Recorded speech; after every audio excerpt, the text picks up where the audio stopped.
بالله من الشيطان الرجيم. بسم الله الرحمن الرحيم.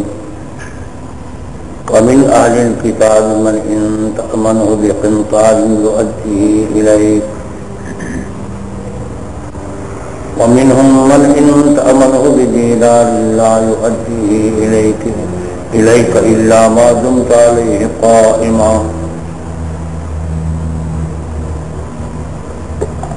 ذلك بأنهم قالوا ليس علينا في الأميين سبيل ويقولون على الله الكذب وهم يعلمون بلى من أوفى بعهده واتقى فإن الله يحب المتقين.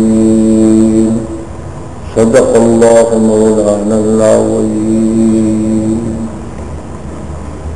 اب اللہ تعالیٰ جل جلالہ عمن غلوہ نے جب اہل کتاب کی قباحتوں کو مسلسل بیان فرمایا، ان کی بری عادتوں کو، ان کی شرارتوں کو، ان کی سازشوں کا مسلسل ذکر فرمایا، تو چونکہ اہل کتاب میں سے بعض اہل کتاب جیسے عبداللہ بن سلام رضی اللہ تعالیٰ عنہ یا بعض دوسرے اہل کتاب جو مسلمان ہو چکے تھے اور مخلص تھے، اہل کتاب میں تو وہ بھی شمار ہوتے تھے پہلے، تو انسان کی ایک فطرت ہے کہ جس طبقے کا بیان ہو رہا ہو اور انسان کا اس طبقے سے تعلق رہا ہو اور اس طبقے کا اطلاق ذکر ہو رہا ہو تو اس پر بھی عزت پڑتا ہے. تو اللہ تعالیٰ نے وضاحت فرما دی کہ نہیں، سارے اہل کتاب ایک جیسے نہیں، سارے اہل کتاب ایک جیسے نہیں. ہاں، حضرت امام ابو اس کی مثال یوں دے دی ہے بزرگوں نے کہ حضرت امام ابو حنیفہ رحمۃ اللہ علیہ وضاحت کے لیے نظیر سمجھو. امام ابو حنیفہ رحمۃ اللہ علیہ ایک مرتبہ امام مالک رحمۃ اللہ علیہ کے پاس تشریف لے گئے، ملاقات ہوئی تو امام ابو حنیفہ پہلی ملاقات میں تھے امام ابو حنیفہ رحمۃ اللہ علیہ سے امام مالک رحمۃ اللہ علیہ نے امام مالک رحمۃ اللہ علیہ نے پوچھا کہ کہاں سے آئے، کہاں من آئے نا، کہاں سے تشریف لائے؟ تو انہوں نے فرمایا من الکوفہ، میں کوفہ سے آیا ہوں. تو حضرت امام مالک رحمۃ اللہ علیہ کی زبان پر یہ جملہ آیا کہ الکوفی لا یوفی، کہ جو کوفی ہوتے ہیں وہ وفادار نہیں ہوتے، یعنی حضرت امام حسین رضی اللہ عنہ کے ساتھ وفاداری نہیں کی، حالانکہ پہلے ہزاروں لوگوں نے ان کے نمائندے کے ہاتھ پر بیعت کی تھی حضرت امام حسین کے لیے، اور پھر جب وہ آنے لگے تو پھر وہ ان کا ساتھ نہیں دینے لگے. تو اس نے فرمایا الکوفی لا یوفی. اس پر امام ابو حنیفہ رحمۃ اللہ علیہ بعد میں تلاوت کرنے لگے، تو تلاوت میں یہ آیت کو من اہل المدینہ مردوا علی النفاق ہے، حافظ ذات سے بیٹھے ہیں اہل کتاب میں سے وہ بھی ہیں من اہل المدینہ سے، من اہل مدینہ والوں میں سے وہ لوگ ہیں جو سرکش بن چکے ہیں ان منافقت پر، یعنی منافقت میں بہت آگے جا چکے ہیں. مدینے والوں میں ایسے لوگ بھی ہیں. یہ آیت جب آئی تو حضرت امام ابو حنیفہ رحمۃ اللہ علیہ نے ذرا اونچی آواز سے بار بار دوہرا دی. اب وہ سمجھ گئے امام ابو حنیفہ رحمۃ اللہ علیہ نے بڑی عجیب انداز میں جواب دی کہ ہر شہر میں ہر طبقے میں ہر قسم کے لوگ ہوتے ہیں، تو آپ نے سب کو ایک طبقے سے کیوں مارا؟ سب کو کوفے میں بھی ہر منافق تھے اور مدینے میں بھی منافق تھے. اب مدینے میں جب منافق تھے حضور کے زمانے میں بھی تھے تو آپ بھی تو مدینہ میں رہنے والے ہیں، سمجھ گئے. اور قرآن کریم میں اللہ تعالیٰ نے فرمایا کہ اہل مدینہ میں سے کچھ لوگ ایسے ہیں کہ وہ منافقت میں یا سرکشی اختیار کر چکے ہیں، یعنی بہت آگے جا چکے ہیں. تو اور مدینہ منورہ میں محمد مصطفیٰ بھی تھے اور صدیق اکبر بھی تھے، اور کوفہ میں حضرت علی مرتضیٰ بھی تھے اور حضرت عبداللہ بن مسعود بھی گزرے تھے. تو بہت سے پاک لوگ بھی تھے. امام ابو حنیفہ رحمۃ اللہ علیہ نے یوں اشارہ دیا کہ سب کو ایک طبقے سے نہیں ماننا، سب کو ایک طبقے سے. تو اللہ تعالیٰ نے اس کا ان لوگوں کی دلداری کے لیے کہ تاکہ ان کے دلوں کو زخم نہ پہنچے جو ایماندار ہیں اور اہل کتاب میں ایمان لا چکے ہیں، تو ان کی تسلی کے اللہ تعالیٰ نے فرمایا کہ ان اہل کتاب میں سے کچھ لوگ ایسے امانتدار دیانتدار ہیں کہ اگر ان کے ہاتھوں میں ڈھیروں کا ڈھیر مال بطور امانت کے دے دیں گے تو پھر وہ ہمیشہ کے لیے وہ آپ کو ادا کریں گے، وہ بھی غلط ہی رہے، وہ کبھی بھی وفائی نہیں کریں گے۔ من اہل الکتاب، بعض اہل کتاب میں سے من وہ لوگ بھی ہیں ان تأمن ہو، اگر آپ ان کو امین ٹھہرا دے، ان پر اعتماد کرنے کے قنطار ایک ڈھیر مال کا جو ادی الیک تو وہ آپ کی طرف ادا کر لے، ایک ڈھیر آپ سونے کا یا چاندی کا، اس کے زیورات کا، کسی بھی چیز کا ایک ڈھیر مال کی دولت، مال دولت کی آپ اس کے حوالے کر دیں گے تو وہ ادا کریں گے اور خیانت نہیں کریں گے۔ ومنہم، اور بعض ان میں سے من وہ ہے ان تأمنوا بدینار لا یؤدی الیک، اگر آپ ان پر ایک اشرفی کا بھی اعتماد کر لیں گے تو وہ آپ کو واپس نہیں لوٹائیں گے۔ والی کتاب میں دونوں قسم کے لوگ ہیں، دیانت دار بھی ہیں، بد دیانت بھی ہیں، کیونکہ اللہ تعالیٰ نے فرمایا سارے کے سارے ایک جیسے نہیں ہے، کچھ ایماندار اور دیانت دار ہیں اور کچھ کیا بے ضمیر اور بد دیانت اور سازشی ہیں، اللہ تعالیٰ نے وضاحت کر دی۔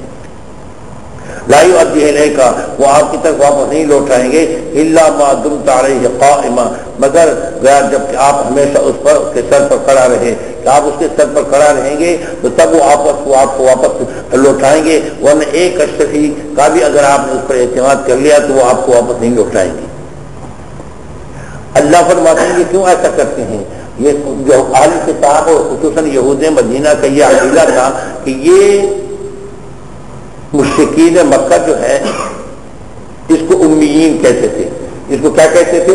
ان پڑھ۔ یہ اہل کتاب نہیں ہے چونکہ اس کے پاس تورات تو یہود کے پاس آئی تھی اور انجیل بھی نصارہ کے پاس، تو ان مقصد جن کا یہ تھا کہ یہ ان پڑھ لوگ ہیں تو ان کی مال و دولت ہمارے لیے حلال ہے، ان کی مال و دولت ہمارے لیے حلال ہے، تو وہ کہتے ہیں کہ اگر ہم ان کے مال و دولت کو کھائیں گے تو ہمارے اوپر کوئی گناہ نہیں ہوگا۔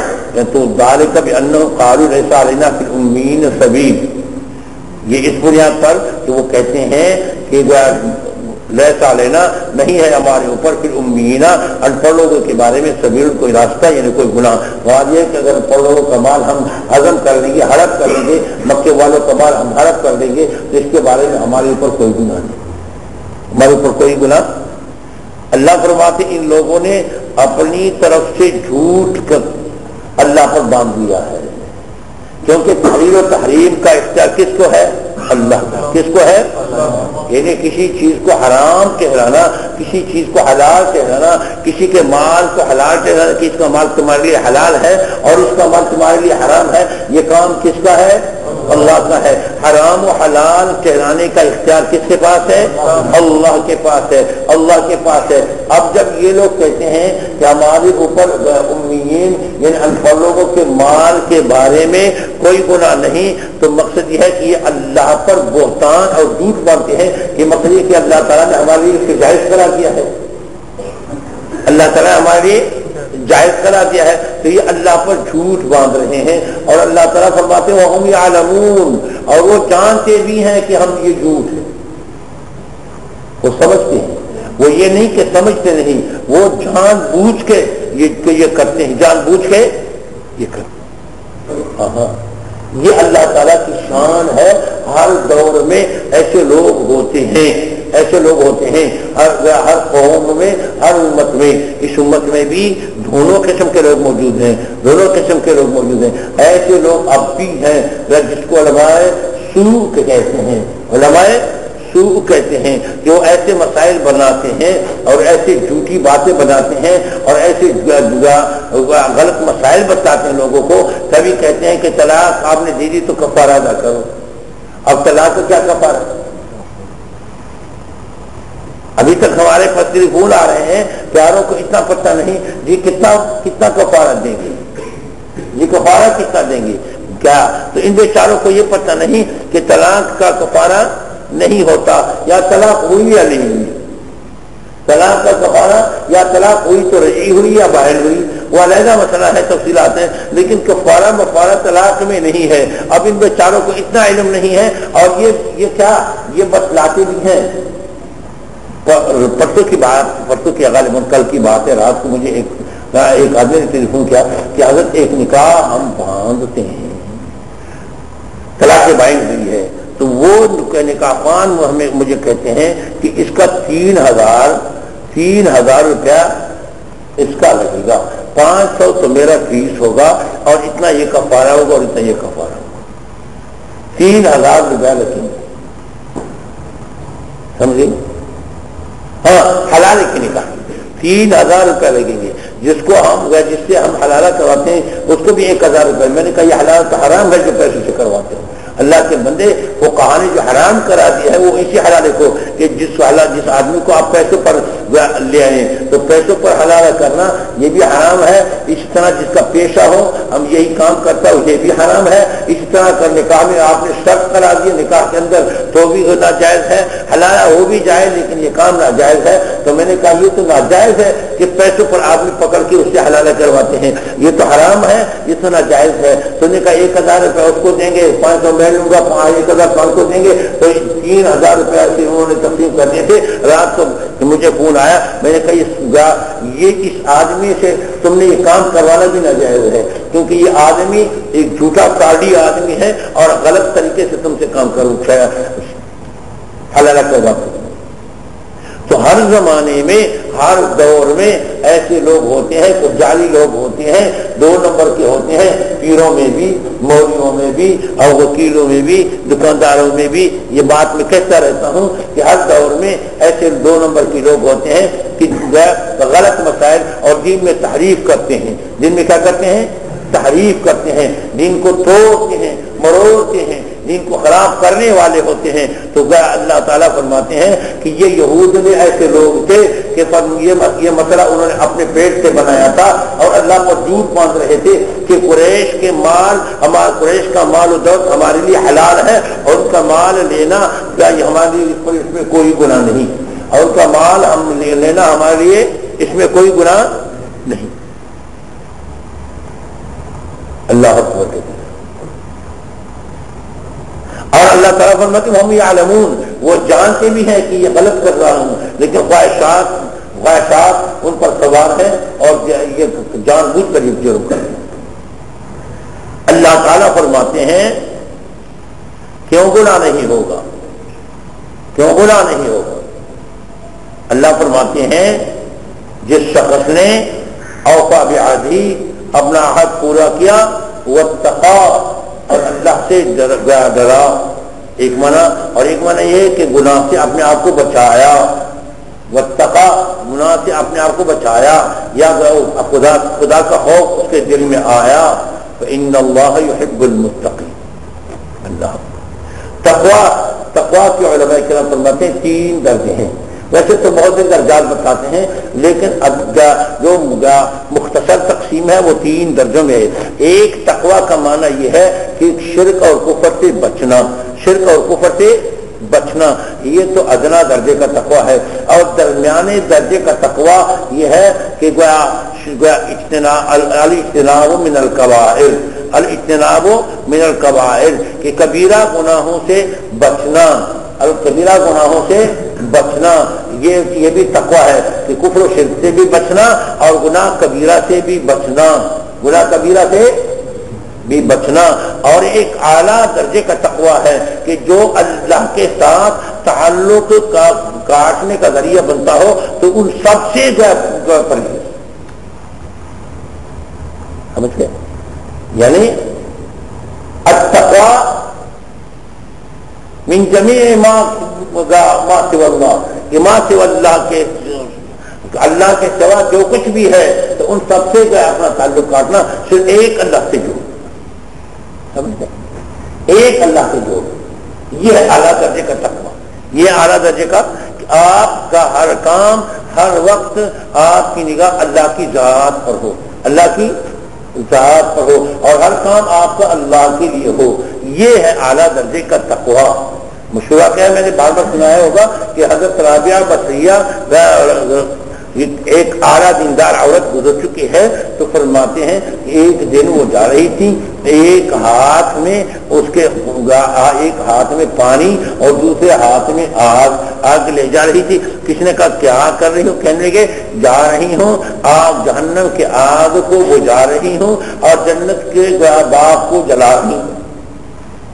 سمجھا لے کر نہ جنت کے باغ، نہ جنت کو وہ جلا سکتی تھی نہ جہنم کو وہ بجھا سکتی تھی.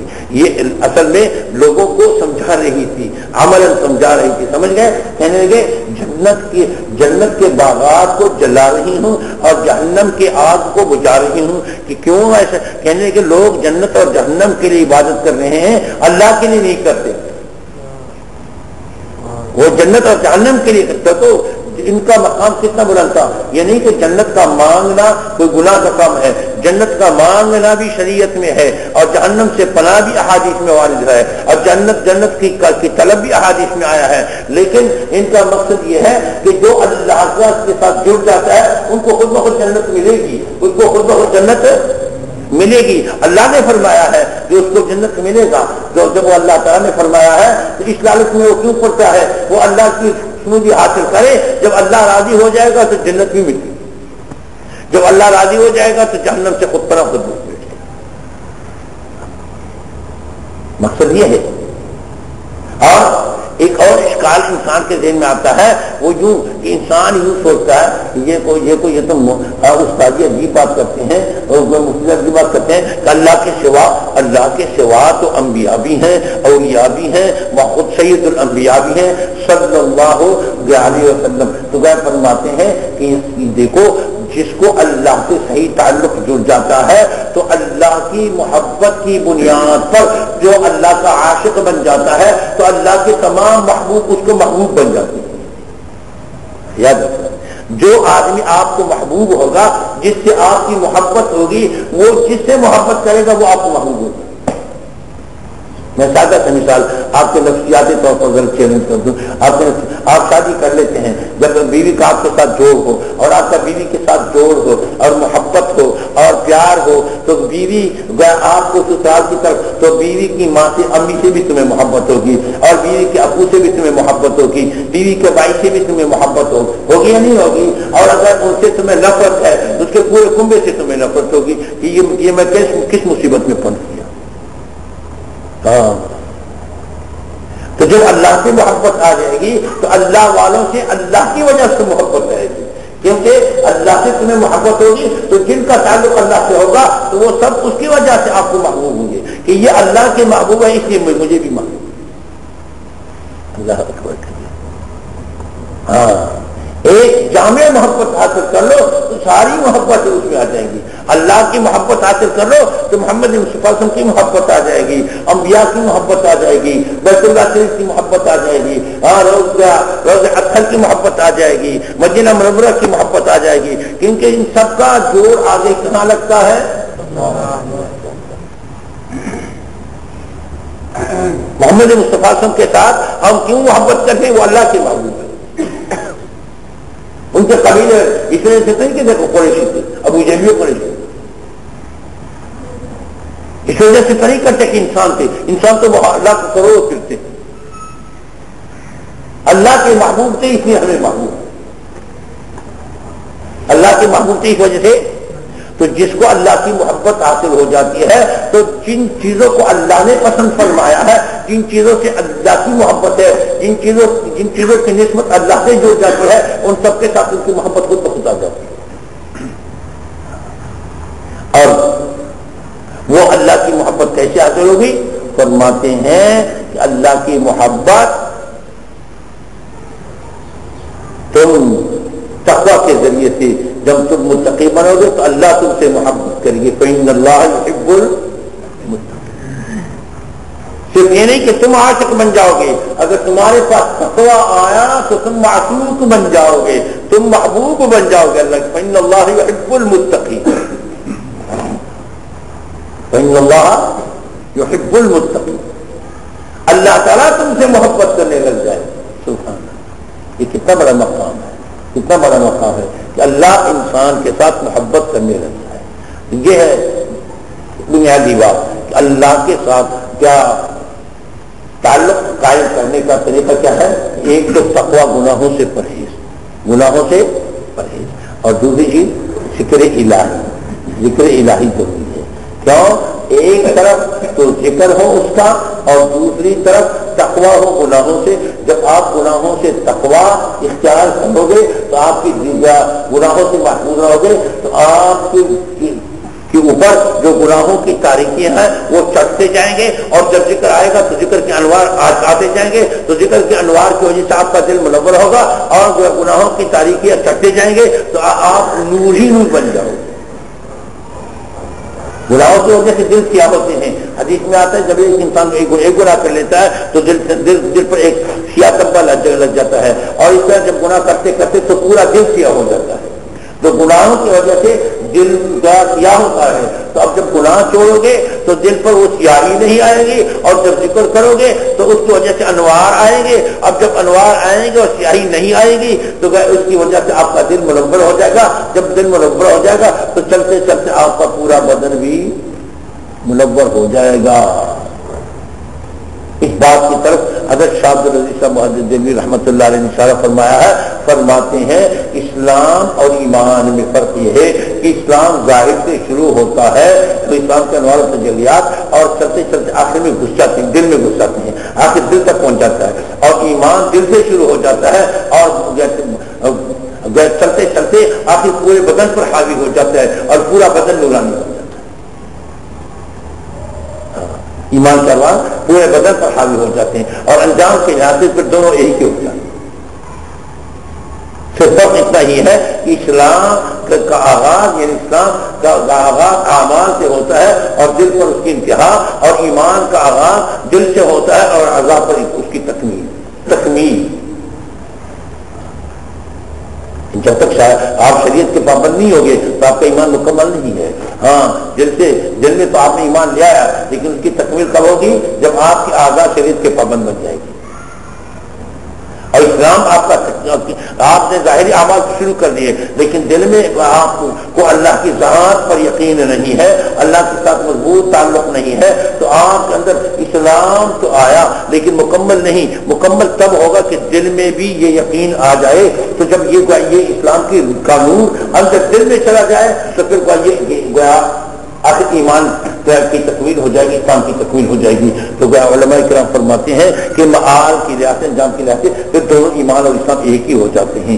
اللہ تعالی ہم سب کو سمجھنے کی توفیق نصیب فرما دے۔ تو اس کے لیے دو چیزوں کی ضرورت ہے، ایک تقویٰ کی ضرورت ہے یعنی گناہوں سے پرہیز، اور دوسری چیز ذکر الہی کی ضرورت ہے۔ ذکر الہی نہ ہو تو انوار نہیں آتے، انوار ذکر الہی سے آتے ہیں۔ اس لیے بزرگان ملت فرماتے ہیں کہ نور حاصل کرنے کے لیے، نور بصیرت حاصل کرنے کے لیے، اور نور ایمانی حاصل کرنے کے لیے، حلاوت ایمانی حاصل کرنے کے لیے ذکر الہی کی ضرورت ہے، اور تقویٰ کی بھی ضرورت ہے، تقویٰ کی بھی ضرورت ہے۔ اللہ تعالیٰ ہم سب کو تقویٰ سے منور فرما دے، اور تقویٰ کہتے ہیں گناہوں سے پرہیز، گناہوں سے پرہیز۔ اب مراقبہ کریں گے۔ مراقبہ ذکر قلبی کو اصل میں انتظار ہوتا ہے یا اللہ کی طرف سے فیض آنے کا۔ مراقبہ انتظار فیض کو کہتے ہیں، انتظار فیض۔ تو ہم یہ انتظار کریں گے کہ ہمارے جب دل بائیں طرف پستان سے 2 انگل نیچے ہے، دل بائیں طرف پستان سے 2 انگل نیچے ہے، کہ ہمارے دلوں پر خدا کی طرف سے فیض آ رہا ہے، اور ہمارے دل اس کو چوس رہے ہیں، جذب کر رہے ہیں، اور ہمارے دل بطور شکریہ کے کہہ رہے اللہ اللہ اللہ اللہ۔ یہ سوچنا ہوگا، تصور کرنا ہوگا، زبان سے کچھ نہیں کہنا ہوگا، تاکہ دل میں خدا کی یاد جم جائے، تاکہ دل میں خدا کی دل بائیں طرف پستان سے 2 انگل نیچے ہے۔ کپڑا ہو تو چہرہ ڈھانپ لو، کپڑا نہ ہو تو آنکھیں چھپا کر ساری توجہ دل پہ ڈال دو، دل بائیں طرف پستان سے، اور یہ سوچو کہ دل اللہ اللہ کر دیا۔ ہم ہم یا اللہ تقویٰ کا نصیب فرما، استقامت اور شریعت نصیب فرما۔ یا اللہ اپنی محبت سے ہمارے دلوں کو منور کرنا، اپنی معرفت سے ہمارے دلوں کو منور کرنا، اپنے پیارے حبیب جناب رسول اللہ صلی اللہ علیہ وسلم کی محبت سے ہمارے دلوں کو محبوب فرما، مقبول فرما۔ یا اللہ ہمارے دلوں کو جہاد کی سبیل اللہ کی محبت سے محبوب فرما، مقبول فرما۔ یا اللہ مجاہدین کی نصرت فرما۔ یا اللہ زلزلہ سے متاثرہ لوگوں کی یا اللہ حفاظت نصرت فرما، حفاظت نصرت فرما۔ یا اللہ جو دنیا سے جا چکے ہیں اس زلزلے کے حادثے میں یا ویسے دنیا سے جا چکے ہیں، ایمان کے ساتھ سب کی مغفرت فرما، جو ایمان کے ساتھ جا چکے ہیں سب کی مغفرت فرما۔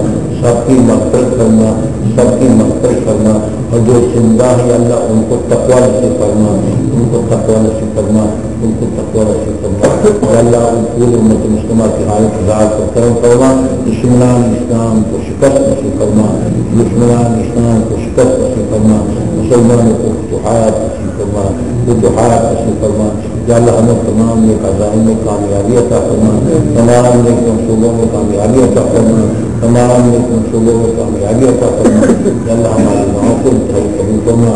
جن دوستوں نے دعا سے کہا ہے قریب ہیں یا بعید ہیں، حاضر ہیں یا غیر حاضر ہیں، سب کے دلوں کے مرادوں کو شریعت کے مطابق پورا کرنا، اور تمام بیماروں کو شفائے کاملہ عاجلہ مستمرہ نصیب فرما، اور ان کی صحت کو اللہ دین کے لیے قبول فرما، دین کے لیے قبول فرما۔ صلی اللہ تعالی علیہ وسلم محمد و آلہ وصحبہ وسلم۔